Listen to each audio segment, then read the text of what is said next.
Alright guys, so I have a 100% cotton towel, and I have my 3 layers for my Saints logo that I'm going to put on this towel. It's my first time layering anything on a towel, putting anything on a towel, period. So I'm pretty nervous about it. Let's see how it works out.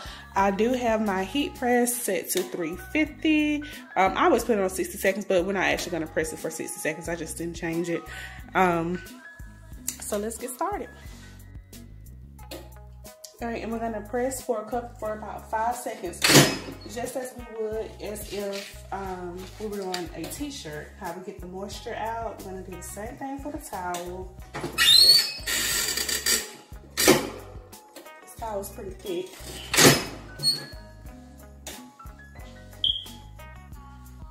Now, because of the length of the towel, I decided to do it sideways, but I did fold it in half twice so that I can see my center point.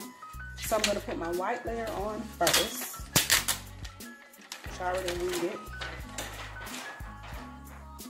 I'm gonna put it in the very center.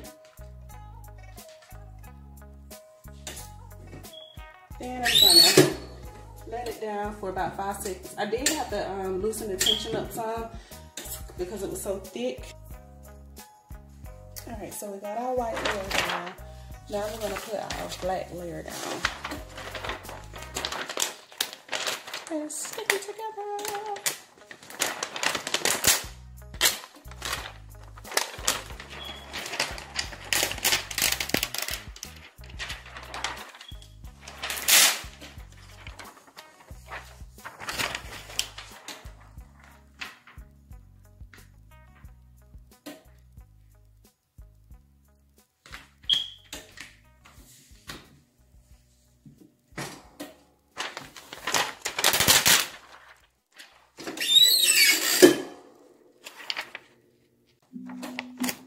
Last but definitely not least, we're gonna put our gold layer.